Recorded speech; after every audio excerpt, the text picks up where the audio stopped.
त्र्यंबकेश्वर पालघरला जोडणारा पर्यायी रस्ता पाण्यात वाहून गेला। त्र्यंबकेश्वर तालुक्यातल्या भिलमाळ गावाजवळील घटना। मुंबई नाशिक महामार्गावर जुन्या कसारा घाटात दरड कोसळली। मातीचा भराव बाजूला करून एकेरी मार्गाने वाहतूक सुरू। नाशिक जिल्ह्यातील ढगफुटीचा धोका टळला। ढगफुटीचा भोवरा सुरतकडे आणि अहिल्यानगरकडे सरकला। साताऱ्यातील वाई तालुक्यात पावसाचा कहर। जांभळी गावामध्ये तब्बल 550 मिलीमीटर पाऊस। गावाला जोडणारा पूल पाण्याखाली। रत्नागिरीच्या खेड तालुक्यातील दहिवलीत दरड कोसळली। दोघांचा मृत्यू झाल्याची भीती। एकाला सुखरूप बाहेर काढलं। भंडारदरा परिसरातील सर्व पर्यटन स्थळं बंद। मुसळधार पावसामुळे प्रशासनाकडून खबरदारी। पुढील आदेशापर्यंत पर्यटकांना भंडारदरा परिसरात प्रवेश नाही। पुणे, पालघर आणि रायगड जिल्ह्यांना रेड अलर्ट। अतिमुसळधार ते मुसळधार पावसाची शक्यता। घाटमाथा आणि डोंगराळ भागात दरडी कोसळण्याचा धोका।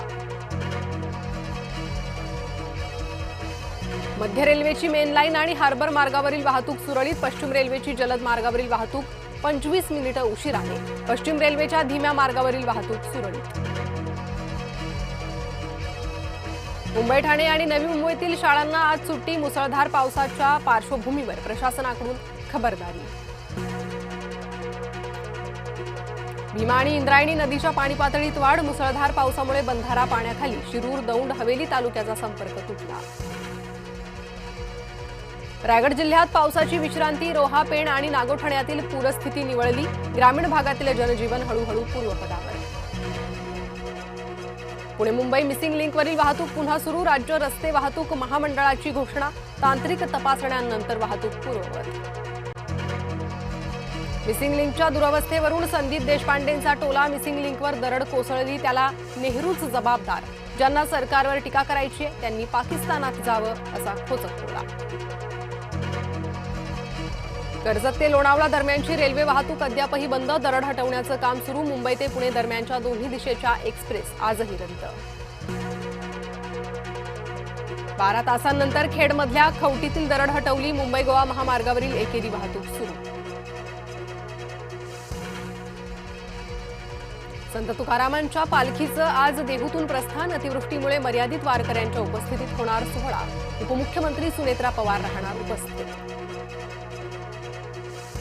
वारकऱ्यांनो, माऊलींच्या भेटीला पुण्यात या। मुख्यमंत्र्यांकडून आळंदीत गर्दी टाळण्याचं आवाहन। संततधार पावसानं गोंदियातील हाजरा फॉल बहरला। निसर्ग सौंदर्य पाहण्यासाठी पर्यटकांची रेलचेल। सालेकसातील हाजरा फॉल ओसंडून वाहू लागला। मुख्यमंत्री देवेंद्र फडणवीस आज दिल्ली दौऱ्यावर। दिल्लीतील महत्त्वाच्या बैठकांना राहणार उपस्थित। नर्मदा प्रकल्पाबाबत आज संध्याकाळी दिल्लीत बैठक।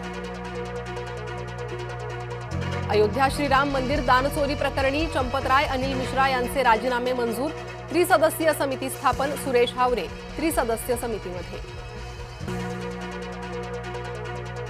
पंतप्रधान नरेंद्र मोदींच्या इंडोनेशिया दौऱ्याचा दुसरा दिवस। इंडोनेशियाचे राष्ट्रपती प्रबावो सुबियांतो यांनी केलं स्वागत। अनेक द्विपक्षीय करारांवर चर्चा होण्याची शक्यता।